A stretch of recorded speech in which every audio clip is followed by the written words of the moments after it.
Welcome back to Talk Local. I'm Ben Mercer, and tonight we're getting Peel Region's reaction to the uprising in Egypt. Is that country you know, they've got a clean slate right now. Anything can happen, and a lot of people are looking for a lot of social inequities to be sorted out, and that's where we'll pick things back up with you. We were talking about human rights, the Coptics versus, in some cases, the Muslims when it comes to political landscape of Egypt, and what you wanted to say about people's human rights right now. It's definitely not Coptic versus Muslim. It's Egyptians on some issues together. It might be, yeah. It's definitely Egyptians as one. That would be the wrong premises to start with. But I agree that a lot of people may view it that way, certainly outsiders looking in, or people who are disenfranchised within the country. I think the Mubarak regime has done a good job of playing different parts of society against each other, and the Copts have been played as a pawn in this equation.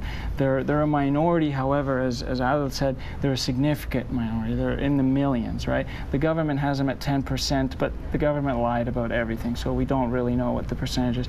My suspicion is it's much higher than 10%. In terms of how they have fared so far, it's very interesting because the way the Coptic community looks, it's a lot like Egypt at large, where some individuals have fared very, very well who are close to the upper echelon, like the Gamal Mubarak friends. They've done very, very well. In fact, some of the richest, certainly the richest family in Egypt is the Coptic family, and they have large business and so on, but the majority have suffered. And of course, when you have a population that's very poor, the weaker segments suffer even more, and I think that's what we've seen in Egypt under Mubarak. In terms of the church building, without a doubt, this was one of the games that Mubarak played, and that is when he does things externally, like you mentioned Israel, where he does something on the foreign policy, which I know we'll touch on, that may upset some of the more conservative segments of society. He would then curb things related to the Copts in order to, you know, lower the temperature at home. But having said that, I know churches have definitely had difficulty being built, and as we heard about the draconian laws. That doesn't mean that churches were not built over the last 30 years. And I speak from personal experience. My father was an engineer. As a kid, he's taken me to at least 2 churches that he's built himself in Cairo. So I know that churches have been built. I've seen them myself, but it's definitely not what it should be, and definitely we're seeing this treatment where they're just part of a bigger game, and Egyptians have said enough, especially to this type of division between rich, poor, Muslim, Christian, and so on. I think for the international community, I mean, looking at what sort of government's going to come in, what sort of rights are going to be there if you talk about redefining a constitution, secular, entirely secular government, I mean, that's what I want to see. I don't want to see, I want to see everyone treated equal. I don't want to see the government playing one card against the next versus Christians versus Muslims. I think that's a very dangerous game that is just going to lead to somebody getting mistreated horribly and persecuted for all the wrong reasons. Your quick thoughts on Constitution and democracy moving forward? I believe that the secular state is a way for democracy. You cannot have the real democracy without separating the state from religion. Constitution has to be free of any clauses that would show you that this is a religious country. Although this is another debate as well, because there have been many clauses through the modern history of Egypt that in each constitution there were several clauses that gives identity for Egypt as a Muslim state. Yes. I have no problem with this, but we want to have a secular country at the end of the day. So there will be no censorship for issues related to religion on TV or movies or even newspapers. We can talk freely. Both Muslim Christians should have equal opportunity to have their TV shows if there should be. And again, this will be another step towards what would be the situation of the Muslim brothers.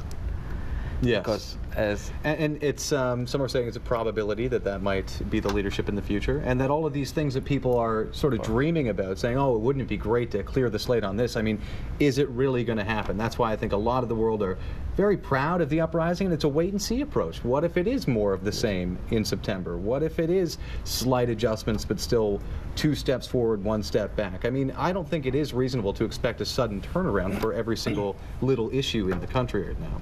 But through a very simple reading in the history of the Muslim Brotherhood in Egypt, they have been from day one a group that is looking for the power. their target is to be at the top of the pyramid. But in every occasion, they try to convince everyone that this is not their aim. Their aim is just to be part of the decision making in the parliament, in the ministries. But they would use different ways to achieve the target to become the #1 in the state.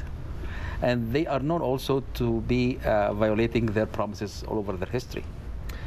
That's like any leadership group, though, and I think that they have an obligation to go for the #1 spot. Unfortunately, whether or not you might, I mean, any political group that's active, their goal has to be #1. I don't think you can settle for second best. So you can't really hold that against them. But how tactics, how we want a secular state ruled by not a fundamental. I wouldn't say they are fundamentalists. They are rational people, but they have one thing in their agenda is to have a Muslim state or a religious state, I would say.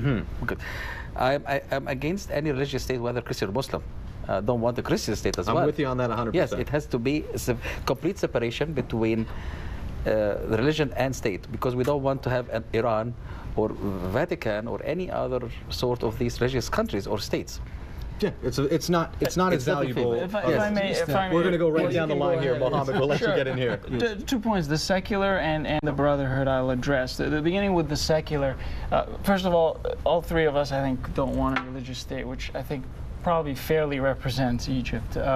In terms of Egyptian history, Egypt has produced some of the greatest scholars in Christianity and Islam over the centuries. It's an ancient civilization. They've had many great religious scholars, but you've never found the people looking up to those scholars to lead them on a political level. For example, you get someone who, a man or a woman, let's say, who's known as a scholar, someone who's close to God. People don't look at them to solve the traffic congestion problem in Cairo.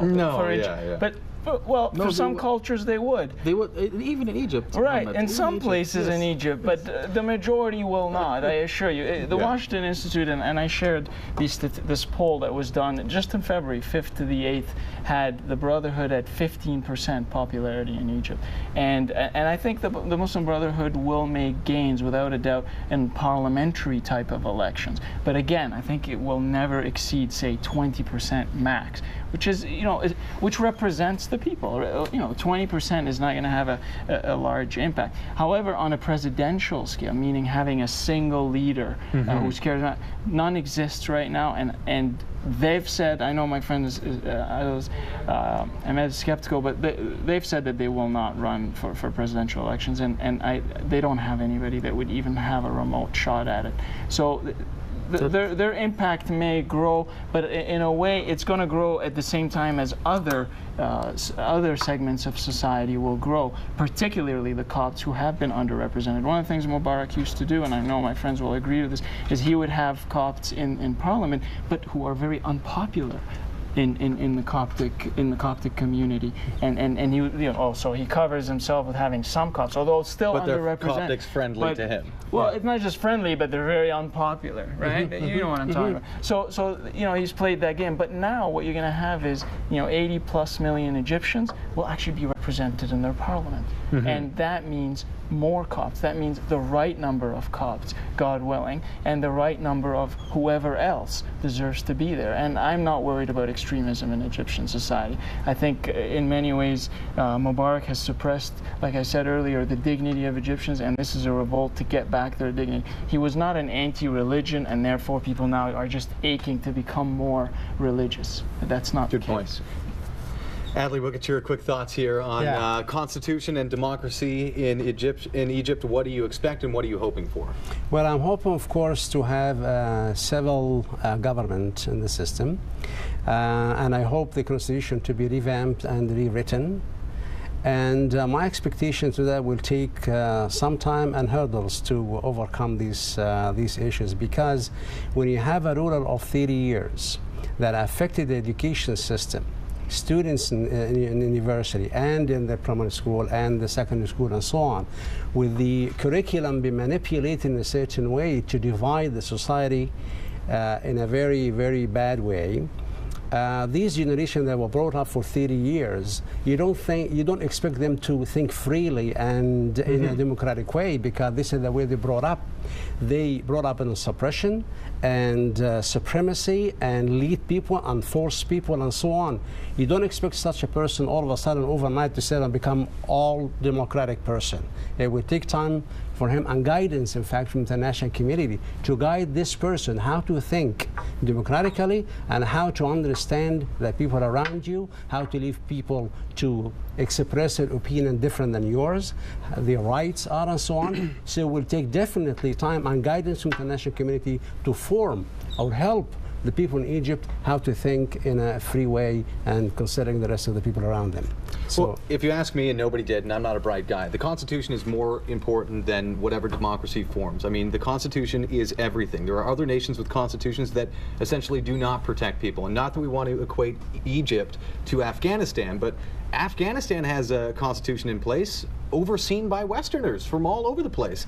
And their constitution has allowed their democracy to vote women's rights just totally down the wayside. And I know a lot of Canadians have sat by and, you know, look at our very proud work in Afghanistan and say, this is what we fought for, so they could vote women to be sexually abused essentially by their husbands. That passed. That's democracy. That's what happens. So it all, for me, is weighing on this constitution. Until we see that, I don't think the cheering or the protests can really stop for very long. I mean, that will be the biggest battle. But I'll tell you something more troubling about the Constitution. The Egyptian Constitution as is, while I think it's unacceptable, only because parts of it were tailored to have Mubarak's son take over. But overall, when you read it, it's actually very fair.